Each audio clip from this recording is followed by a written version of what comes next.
The owners of Jaguar Land Rover, the Indian company Tata, they have just revealed this $25,000 electric SUV with drift mode. It's actually quite good. It's got 314 miles of range, and it could be sold in countries outside of India. The question is, actually, should you consider buying one? Or, is this a legitimate, serious car? Well, here are the details. Hello, my friends. Welcome to the channel. I'm Sam Evans. You're watching the Electric Viking. Great to have you. Thank you for supporting us.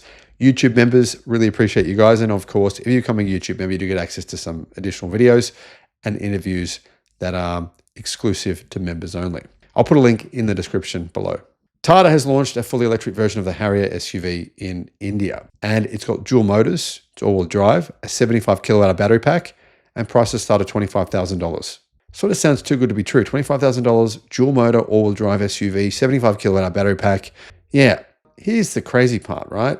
In my opinion, Jaguar Land Rover, they are in dire straits. Look, Jaguar is basically a dead car brand. Why not give them one of these and rebadge it? And just give us some leather seats, call it a Jaguar. I don't know. Maybe they could, possibly. The Tata Harrier EV is the battery-powered version of the Harrier, and it has up to 627 kilometers of range on one charge. That's 390 miles. Despite the electric drivetrain, it sort of looks a little bit like an internal combustion car, I think, anyway. But I don't mind the look. I think it looks pretty good. Apparently, it rides on a budget-friendly version of the Land Rover D8 platform, which was launched in 2019 and refreshed in 2023. There's a few little EV-specific tweaks. They've changed the grills a little bit. It's got unique 19-inch wheels. And on the inside, it's got a 14.5-inch Samsung Neo QLED display. Other features include a 540-degree surround camera, a 10-speaker JBL audio system, panoramic sunroof, power-operated tailgate, digital rear-view mirror, level 2 advanced driver assistance systems. Can't imagine they'd be that good, but they might be. You never know. And on the technology side, they have a new tidal platform called Tata Intelligent Digital Architecture Layer, enabling more connected features, and apparently it can do over-the-air updates. So, 3 trim levels. There's Adventure, Fearless, and Empowered, and there's a Stealth Edition. I think this is actually quite a good-looking car, to be totally honest with you.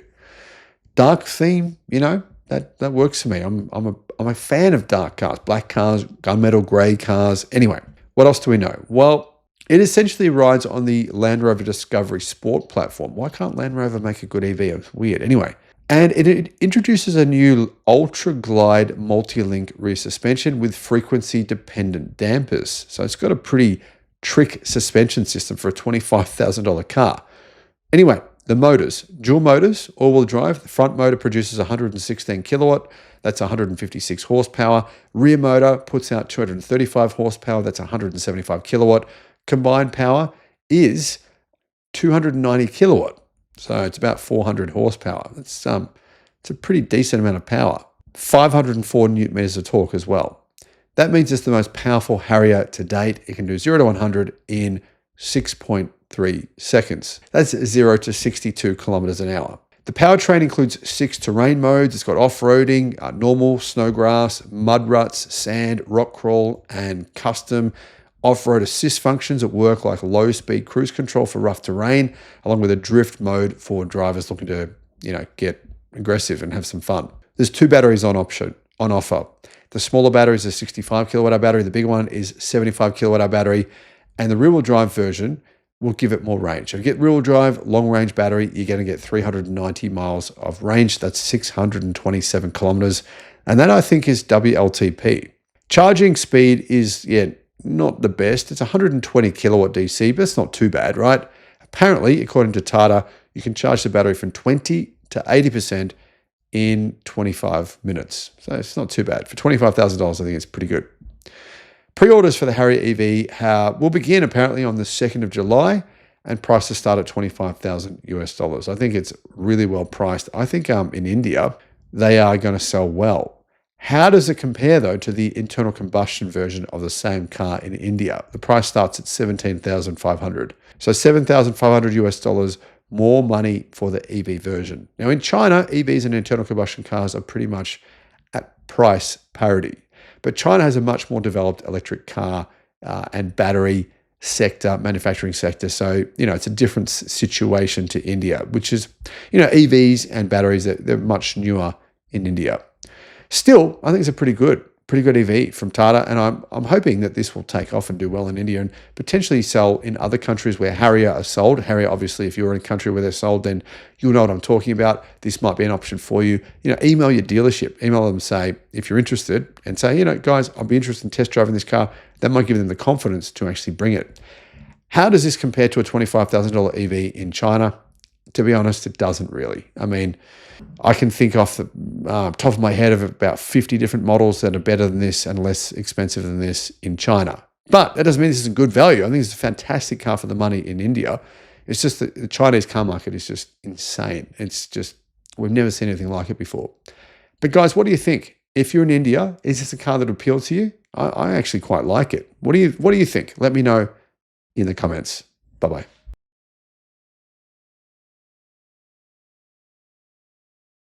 Somebody recently told me that Indian car manufacturers would overtake the Chinese. They said it's just a matter of time. India is on the rise. And, well, don't you agree with me, Electric Viking? And I said categorically no. But here's a new electric car from Tata.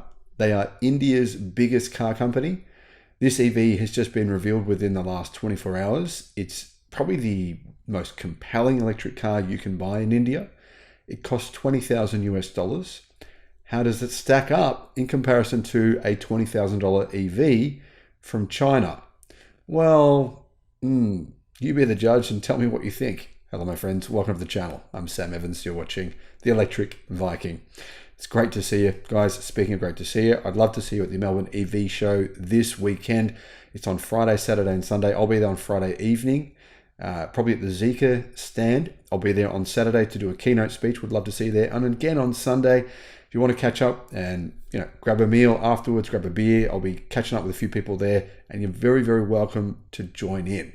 I'll put a link in the description below to the event, and you can get a discount on tickets if you use my link. So, India, are they really catching up to China? Well, no.